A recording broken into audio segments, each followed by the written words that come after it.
కారం రంగు రుచితో ఉంటుంది. ఆచి మిరపపొడి అదరగొట్టే కారం రంగు రుచి.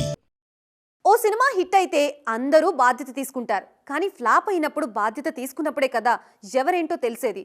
అప్పుడు మాట్లాడే మాటలే మనమేంటి అనేది కూడా డిసైడ్ చేస్తాయి. ఈ విషయంలో తమిళ దర్శకుడు మురుగదాస్ చాలా వివాదంలో ఇరుక్కుంటున్నారు. ఈయన చేస్తున్న కమెంట్స్ శివకార్తికేయన్ సినిమాని ఇరకాటంలో పడేస్తున్నాయి. ఏఆర్ మురుగదాస్ ప్రత్యేకంగా పరిచయాలు అవసరం లేని పేరు.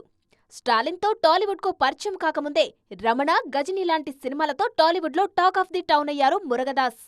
సెవెంత్ సెన్స్, కత్తి, సర్కార్ లాంటి సినిమాలు తెలుగులో మురుగదాస్ మార్కెట్ను మరింత పెంచేశాయి. కానీ కొన్నేళ్లుగా ఆయన నుంచి సరైన సినిమా రాలేదు. శివకార్తికేయన్ హీరోగా మదరాసి సినిమా తెరకెక్కిస్తున్నారు మురుగదాస్. సెప్టెంబర్ 5న విడుదల కానున్న ఈ చిత్ర ప్రమోషన్స్ లో భాగంగా సల్మాన్ ఖాన్ పై ఈయన చేసిన కామెంట్స్ వివాదం రేపుతున్నాయి. రాత్రి 8 తర్వాతే సల్మాన్ షూటింగ్ కి వచ్చేవారని, దానికి అనుగుణంగానే ప్లాన్ చేసుకోవాల్సి వచ్చిందన్నారు. సికిందర్ ఫ్లాప్ కు కండలవీరుడే కారణమని ఇండైరెక్ట్ గా ఆరోపించారు మురుగదాస్. రజనీకాంత్ దర్బార్ ఫ్లాప్ కు అప్పటి రాజకీయ పరిస్థితులు కారణమని, కొన్ని వర్గాలు ఈ సినిమాను దూరం పెట్టాయన్నారు మురుగదాస్. ఇవన్నీ చాలవన్నట్లు 1000 కోట్ల సినిమా తీసే దర్శకులు ఎంటర్టైన్మెంట్ ఇస్తారని, కానీ తమిళ దర్శకులు సినిమాలతో ఎడ్యుకేట్ చేస్తారన్నారు. మొత్తానికి మురుగదాస్ కామెంట్స్ కాంట్రవర్సీకి కేర్ ఆఫ్ అడ్రస్ అవుతున్నాయి. ఇప్పుడు కారం రంగు రుచితో ఉంటుంది. ఆచి మిరపపొడి అదరగొట్టే కారం రంగు రుచి.